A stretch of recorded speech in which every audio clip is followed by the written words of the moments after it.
Hey everyone, welcome to Trading for Coffee's YouTube channel. In this video, I'm going to talk to you about how I use the Quantower trading platform with humble funding to trade futures. While the start of this video is going to focus on Quantower, stick around to the end and you can learn more about humble funding. So first, let's talk about Quantower. You might notice here that I've got this screen. It's pretty much blank other than the toolbar above here. This is actually the just default state of the Quantower platform, and we'll talk about loading up the chart in just a second. But first, to actually download the Quantower platform, you can start by going to their website, which I will just drag down here for you. You can see here it's quantower.com.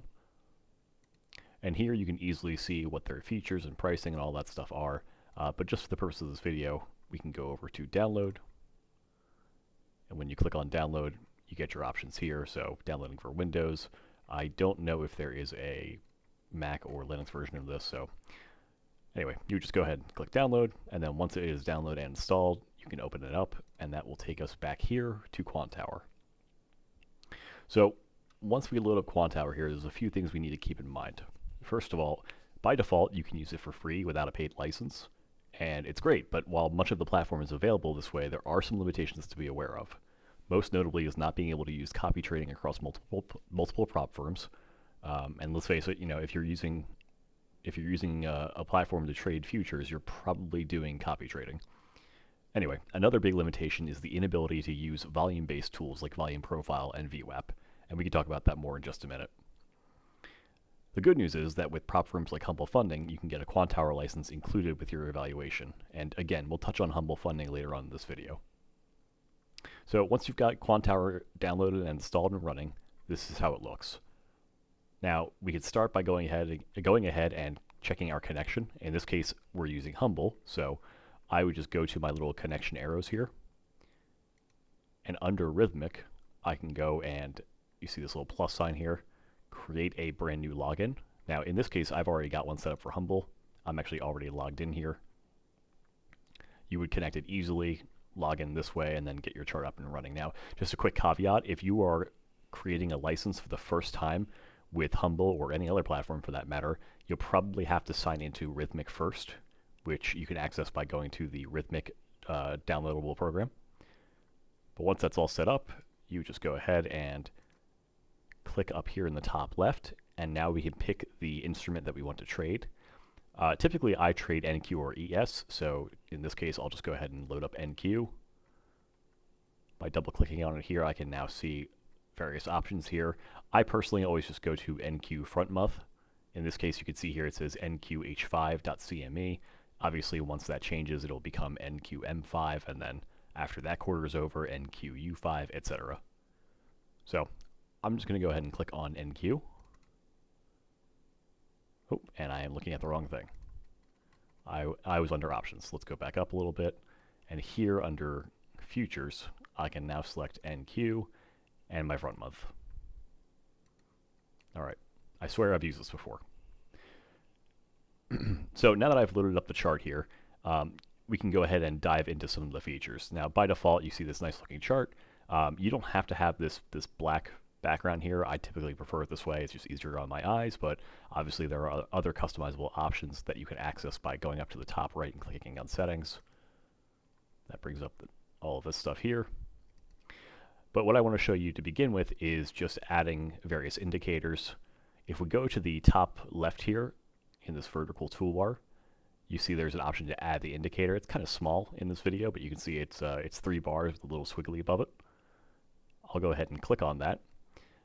And here under indicators, I now have a whole wide host of options available to me. So if I just click on the drop downs, I can see bar data, channels, GANs, moving averages, oscillators, trend, volatility, volume, and that's the whole big list there. Now, I'll just go over a couple of options here. Obviously, everybody uses different things, and I'm pretty boring and basic, so I'll start by going to moving averages.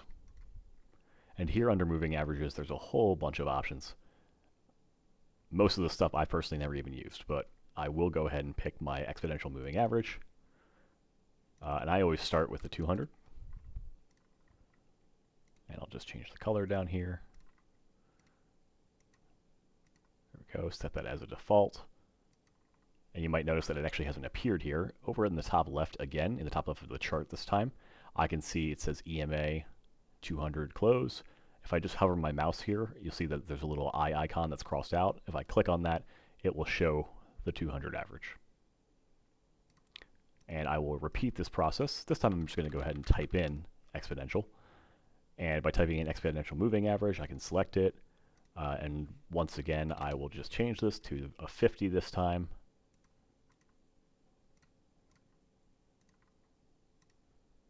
And I'll do that one more time for the 20.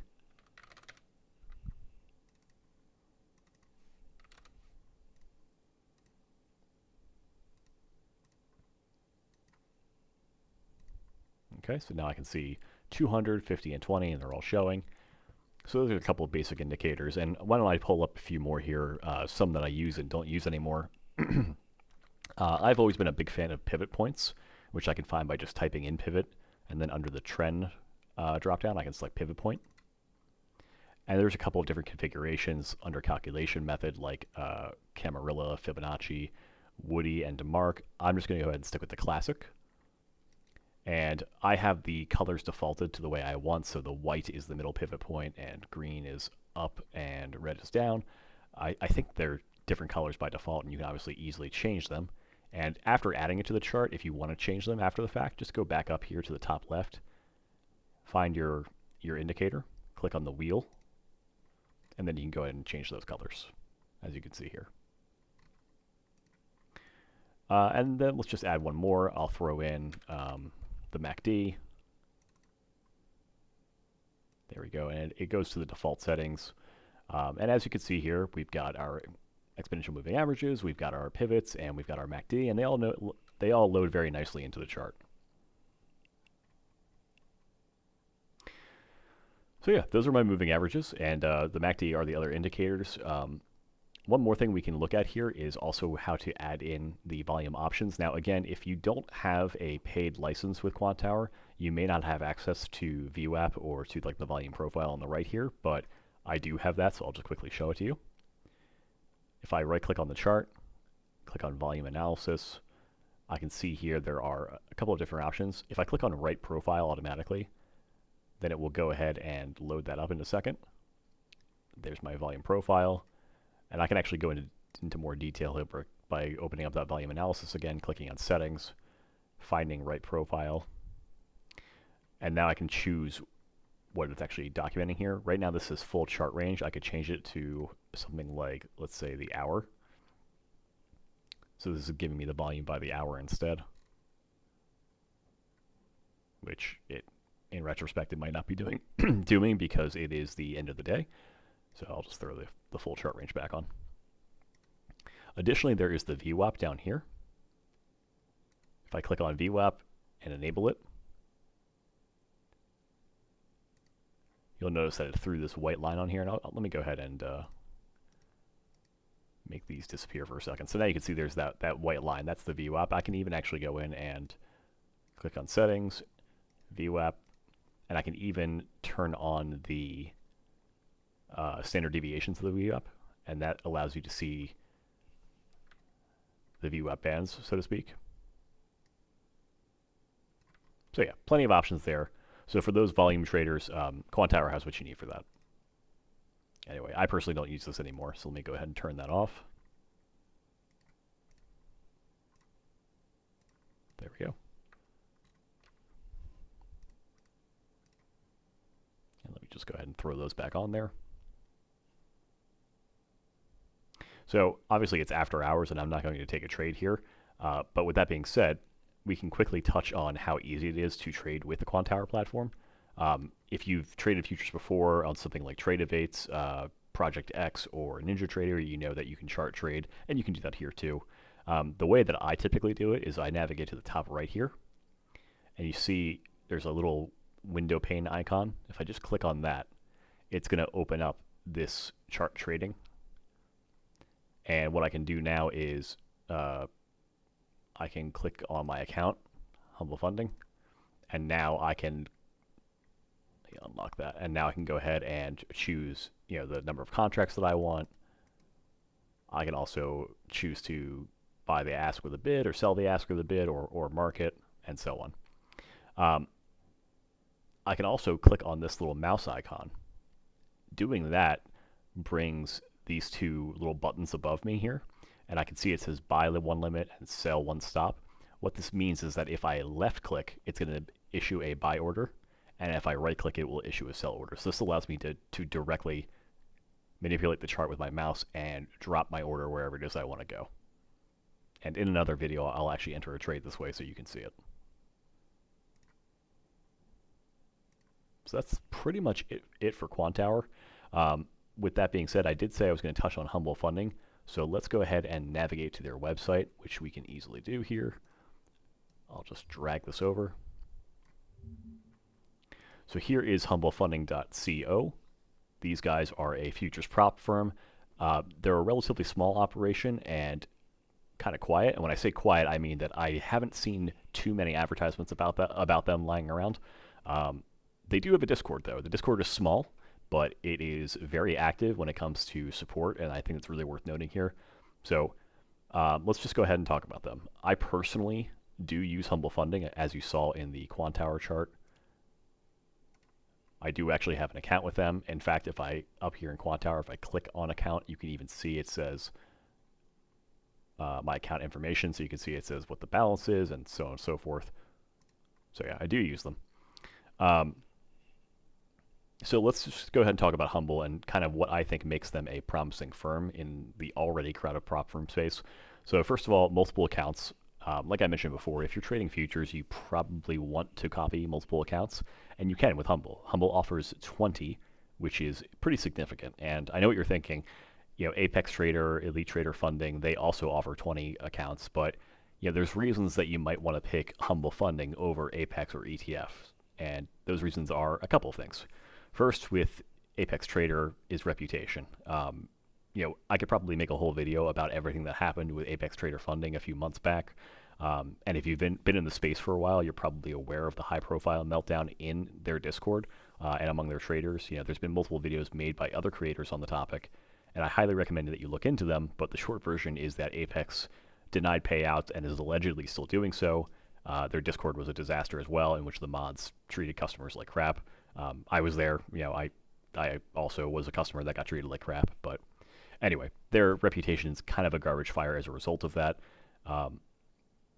You know, by another token, there's ETF or Elite Trader Funding. I actually don't have a problem with them. I like them a lot. But recently they hiked the prices of their activation fees, and as a result, I don't really think they're competitive anymore. What I mean by that is the activation fees for getting a funded account or a live account. With Humble Funding, those activation costs, they change depending on the account size, but I think it's something like for an 150K account, it's like $230 for the premium activation fee, and that's to go to your funded account. By contrast, it's roughly $560 for ETF, and Apex, you know, Apex runs those promotions where it's like only $80 to activate, but again, Apex's reputation is something that I wouldn't really trust anymore. So number two, the support and Discord, and this is actually, in my opinion, probably the best feature of Humble Funding so far. I think you can attribute bad support for some prop firms due to their growth. You know, it's hard to staff for support for an industry like this, I think, especially when everybody relies upon a Discord, right? And, you know, Apex Trader Funding, Fast Track Trading, etc., they all demonstrated this perfectly, right? You know, you had these huge Discords, and all they had supporting it was a whole group of mods who, you know, they might have been paid, might not have been paid, but they're not really plugged into what's going on behind the scenes, right? And that's why their Discords are kind of a disaster. By contrast, Humble's Discord is small, but their staff are directly plugged into what's going on with the company. I personally have engaged support with Humble multiple times for several different issues. Most of the time it's about something that I found on the website that might not have been clear, and they've resolved it immediately. And you know, the one time there was an issue with my premium account, my performance or funded account. You know, all of these prop firms, they have very similar names to them, but my funded account. And it was a fairly sizable issue, but their support was engaged with me the whole time, and they got it resolved very quickly. And that's a big deal to me. You know, it's hard to have a prop firm that you trust 100% because the space is kind of rife with these, I don't want to say fraud or scammers, but let's face it, if you looked in the dictionary for the definition of a fraud or scammer, you'd probably see the guy from Fast Track. So, there's a lot of them out there, and I've been pleasantly surprised with just how good Humble's support has been. So I think that's really worth noting here, and it's why I like them so much. And just as an aside, if you look at their website, you can see up here in the top bar here next to FAQ, there is a Discord icon. If you click on that, it will open up Discord and you can join their server. I am in there, so I do know for a fact it's pretty good.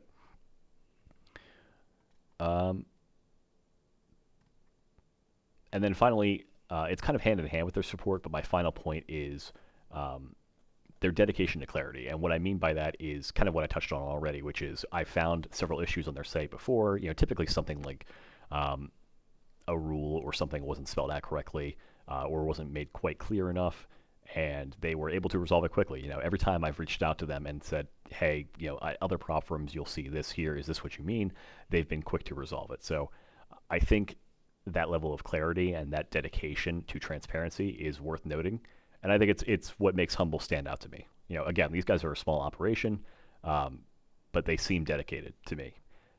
Anyway, there's multiple sales going on with them right now. You can see there's 90% off their standard path, 20% off of their express path. If I go to their plans here, you could see it kind of breaks it all down for you. There's the standard path, express pass, and instant funding. This video is already too long. I'm not going to break down their plans here, but you can see that their sales are specified. And as a quick aside, I know what you're thinking. Apex Trader Funding has these kinds of sales, and ETF has had these kinds of sales.